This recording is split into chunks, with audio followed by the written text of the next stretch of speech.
महाकाय सूर्यकोटि समप्रभ निर्विघ्नं कुरु मे देव सर्वकार्येषु सर्वदा।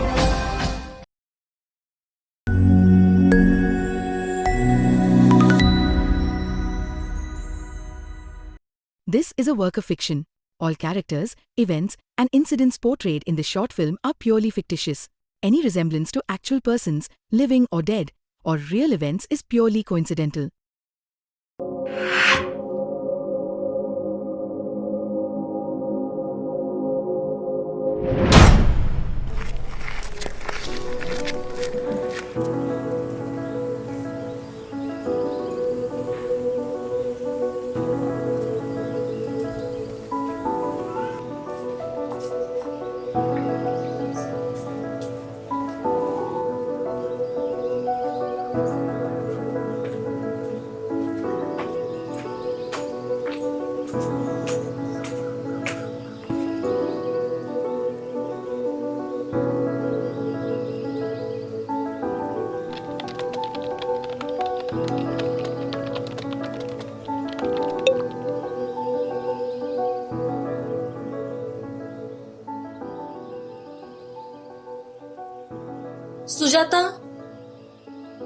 सुजाता आज जरा लवकर आवरायला घे. मला इम्पॉर्टंट मीटिंग साठी आज लवकर जायचंय. सुजाता, अगं सुजाता कुठं हरवली आहेस? नाश्ता झाला असेल तर प्लीज दे लवकर. हो हो ताई, नाश्ता झालाय, मी आणते. आणि मुली काय करतायत ते पण बघून घे. आद्यालाच मला सोडायला जायला लागणार आहे आणि तुम्ही पण आवरून घ्या. आपण एकदमच निघूया.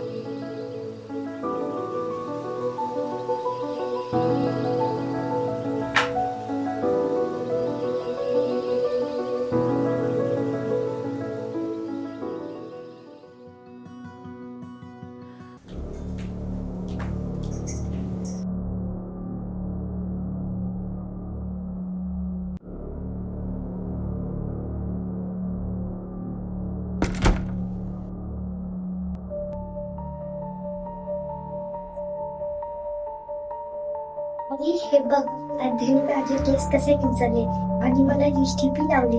छान दिसते ना.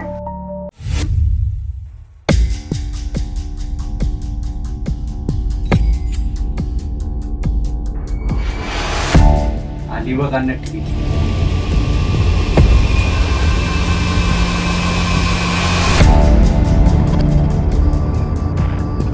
कुठे गेली होतीस नट्टापट्टा करून? कुठे गेली होतीस नट्टापट्टा करून? आणि हे सगळं सामान तिकडे आले कुठून? समध्या गावाला मी काय करत नाही हे दाखवायला मॅडमकडे कामाला जातीस. मला पैका दे म्हणतात तिकडे काय बी नसते. आणि हे असलं करायला असतो का तिकडे पैका? अहो मी नाही आणलं हे. ईशानी ताईनीच मला दिलं. तर म्हणाल्या लाव, छान दिसशील. आणि हे समजा आणायला कुठं नाही येणार माझ्याकडे पैक. ती मॅडम नवऱ्यानं तर सोडूनच दिले आणि समजा सोडून फिरत्या गावभर फिरत. आणि तुला बी नादाला लावायला गेली होय. तिचं काय ग? काय का हाय ठीक बर. काय बी केलं कोणी विचारते तिला. अहो असं का म्हणताय? तुम्हाला बी माहित आहे त्या एकट्या राबतात घरासाठी. त्यांना कोणाची बी मदत नाही. आणि पैका असला तरी त्यांच्या मेहनतीचा आहे. तुमची बी काही चूक म्हणा.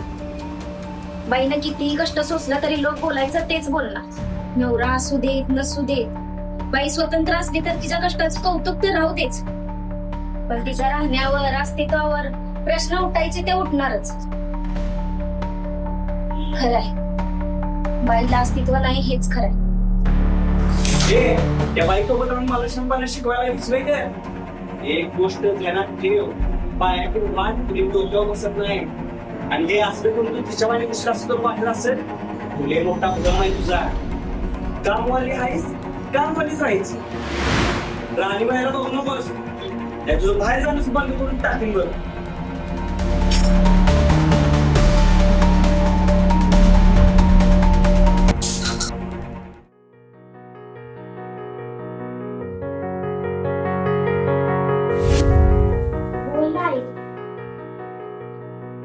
काही कापूस लिपस्टिक सांग मला. तुझं बाबासने आवडत नाही गाणं असलं काय केली आपण करू नये नाहीतर बाबा कावतील. अगं सुजाता काय करतेयस? लिपस्टिकच तर लावलीये ना तिनं. खेळत आहेत मुली, बिचारी रडवेली झाली बघ. जा मुलींनो, तुम्ही खाली जाऊन खेळा. काय झालं सुजाता? ये बस इथं.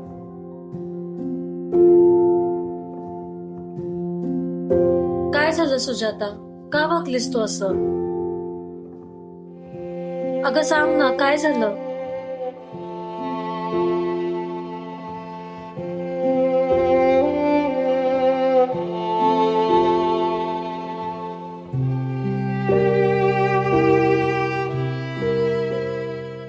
सुजाता, हा समाज असाच आहे. इथे एका स्त्रीला आपलं अस्तित्व सहजासहजी दिलं जात नाही, तर ते तिला निर्माण करावं लागतं, टिकवावं लागतं. आपण स्वतंत्रपणे कितीही पुढे गेलो, काही केलं, तरी आपली ओळख मात्र अजूनही दुसऱ्या व्यक्तीच्या नावानेच होते. आणि त्याचे अब्रू सांभाळणं हे आपल्या आयुष्यभराचं कर्तव्य होऊन जातं. मग ती व्यक्ती कशीही असो, ताशेरे आपल्या चारित्र्यावरच ओढले जातात. आपल्या काही इच्छा आहेत हे जाणीवपूर्वक दुर्लक्ष केलं जातं. मी तर म्हणेन हे गृहीतच धरलं जात नाही. अगं मी इतकी वेल क्वालिफाईड असून माझ्यासोबत हे होऊ शकतं, तर तू कशी चुकशील यापासून? तुला काय वाटतं, आमचा डिवोर्स का झाला? जर आता मी सर्व एकटीने सांभाळू शकते, तर त्यावेळी त्याच्यासोबत हे सर्व सांभाळणं मला शक्य झालं नसतं का? पण मुळात माझी एक वेगळी ओळख आहे हेच घरातल्यांना मान्य नव्हतं.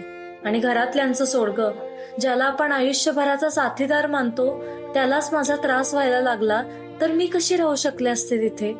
जिथे माझं मीपणच संपत होतं, तिथे मी राहिले काय न राहिले काय, कसला फरक पडणार आहे? मला त्यावेळी वेगळं होण्यापासून काय पर्याय नव्हता. पण तुझ्याकडे अजूनही वेळ आहे. तू आता सर्व सहन करतही असशील, पण रमाचा विचार कर. तिला जर तुला स्वतंत्रपणे जगायला शिकवायचं असेल, तर सर्वात आधी तुला तुझा आत्मसन्मान परत मिळवायला हवा. तुला तो आहे याची जाणीव तुला सुभानला करून दिली पाहिजे. त्याला स्वतःहून त्याची जाणीव झाली तर ते चांगलंच आहे, पण तू असं गप्प बसून सर्व सहन करत बसलीस तर याचा परिणाम तुझ्यावर, तुमच्या संसारावर तर होईलच, सोबत रमावर देखील होईल. विचार कर यावर. ओ शिट, उशीर झाला. आपल्याला निघायला हवं आता.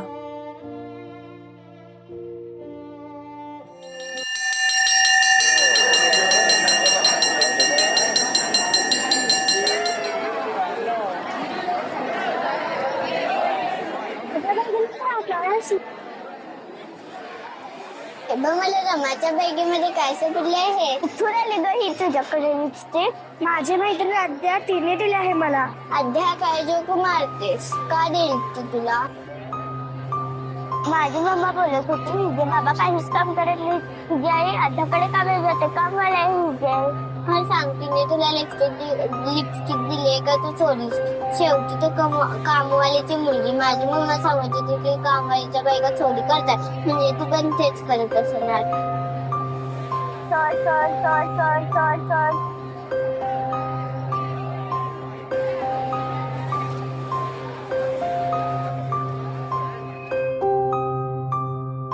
चल बाळ, आपण घरी जाऊया.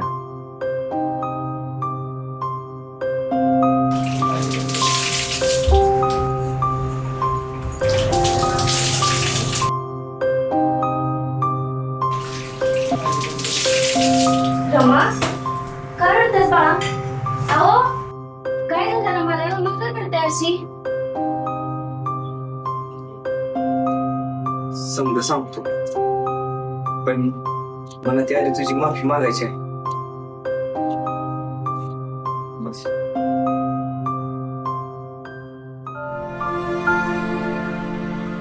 माफ कर सुजाता,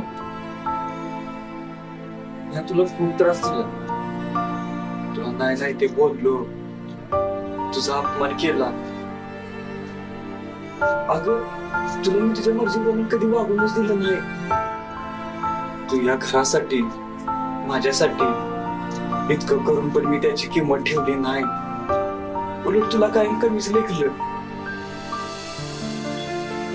आणि मी चुकीचं वागत होतं असं कधी मला वाटलंच नाही.